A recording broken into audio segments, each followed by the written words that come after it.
दोस्तों, आप सभी का बहुत बहुत स्वागत है मेरी छोटी सी प्यारी सी इस बगिया में। ठंड बहुत ज़्यादा पड़ रही है, टेम्परेचर बहुत गिरा हुआ है अभी दिल्ली का। मैं सरिता दिल्ली से आप सबका बहुत बहुत स्वागत करती हूँ। हमारे बहुत सारे साथियों ने ये सवाल किया कि अम्ब्रेला पाम जो हमारा प्लांट है उसकी पत्तियाँ सूख रही हैं, उसकी टिप जो है वो सूख रहे हैं, तो उसके लिए क्या किया जाए सरिता जी। तो मैं इसके बारे में प्रॉपर सारी चीज़ें आपको बताऊंगी, ऑल अबाउट अम्ब्रेला पाम। तो बस चलिए शुरुआत करते हैं। उसके पहले हम आपको बता दें कि अगर और कुछ ख़ास जानकारी कैसे इसको प्रोपोगेट किया जाता है ये भी अगर आपको जानना हो तो सरिता की बगिया चैनल लिख करके और हाउ टू प्रोपोगेट या अम्ब्रेला पाम भी आप लिख करके डालेंगी तो जैसे इसको प्रोपोगेट किया था वो आपको पूरा सफ़र उसका दिख जाएगा और आप वो वीडियो देख सकती हैं।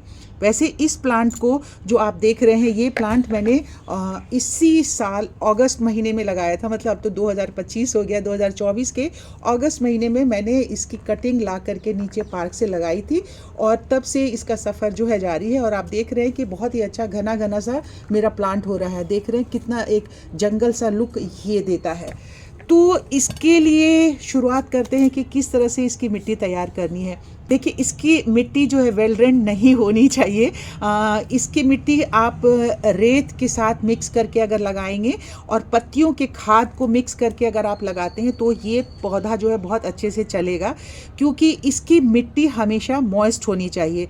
तो आप 25% पत्तियों का खाद ले लीजिए, अगर वर्मी कंपोस्ट है तो 25% वो ले लीजिए, 25% रेत ले लीजिए और उसके अलावा आप मिट्टी ले लीजिए। फंजीसाइड तो ज़रूर ही डालिए और इसके अलावा आप वर्मी कंपोस्ट के साथ साथ जो है नीम खली आप डाल दीजिए थोड़ा सा, और बोन मील है तो वो मिक्स कर दीजिए। इस तरह से आप इसकी मिट्टी तैयार कर लेंगे। मिट्टी तैयार करने के बाद जब इसको प्रोपोगेट कर लिया है तो आप इसे लगा सकते हैं। प्रोपोगेट करने के लिए शॉर्ट में मैं आपको बता देती हूँ कि आप जैसे अभी देख रहे हैं कि मेरे इस प्लांट में फूल भी खिलने लगे हैं। तो जैसे मान लीजिए कि ये फूल खिला हुआ है, ये ऊपर का पोर्शन आप इतनी छोटी ये 2 से 2.5 इंच डंडी के साथ में इसे कट कर लीजिए और किसी भी वाटर एलिमेंट में इसे उलट के इस वाले साइड से उसको लगा के रख देंगे तो ये प्लांट जो है बहुत अच्छे से प्रोपोगेट हो जाएगा। 10 से 15 दिन में इसमें रूटिंग हो जाती है और ये पौधा चलने लगता है। तो इस तरह से आप इसे प्रोपोगेट कर सकते हैं। अब इसकी केयर के बारे में बात कर लेते हैं। हमने कैसे लगाना है वो तो हमने जान लिया। केयर में इसमें ये है कि बहुत ज़्यादा सन की रोशनी में इसे नहीं रखने की ज़रूरत होती है। Palm tree, umbrella palm tree या प्लांट जो है वो कभी भी ओवर वाटरिंग से नहीं मरता है, ये आप सब ख्याल रखिएगा। ये प्लांट हमेशा जब भी मरेगा तो अंडर वाटरिंग से मरेगा, क्योंकि इसकी मिट्टी को मॉइस्चर बहुत ज़्यादा पसंद है। हमेशा इसकी मिट्टी गीली होनी चाहिए। आप सब अगर पहाड़ों में जाते होंगे या कहीं घूमने जाते होंगे तो आपने देखा होगा कि पहाड़ों से जो नालियाँ निकलती हैं या ऊपर से पहाड़ से पानी गिर रहा होता है उसके किनारे किनारे ये पाम ट्री बहुत अपने आप से उगा हुआ होता है। नदी के किनारे आप देखेंगे तो वहाँ भी ये पाम जो है बहुत अच्छे से होता है, क्योंकि वहाँ की मिट्टी हमेशा मॉइस्ट दलदली सी होती है, गीली होती है। तो ये वजह है।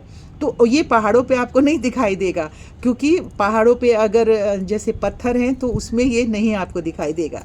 तो इसकी मिट्टी को हमेशा गीली रखिए और वाटरिंग इसको हमेशा करते रहिए।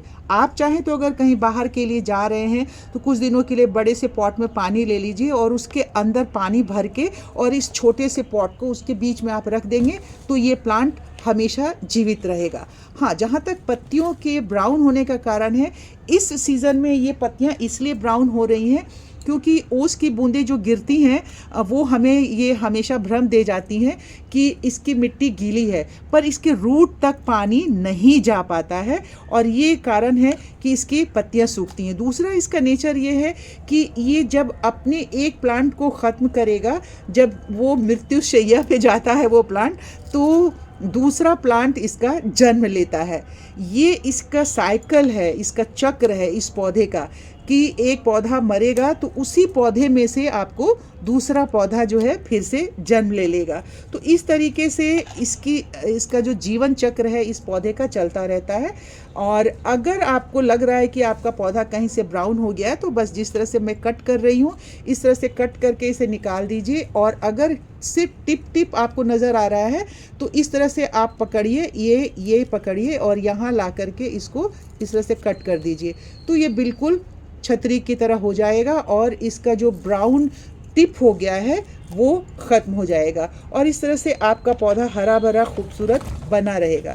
देखिए, आपसे बातचीत करते हुए मैंने बहुत सारा इसे क्लीन कर दिया है और अब ये पौधा कितना खूबसूरत लग रहा है।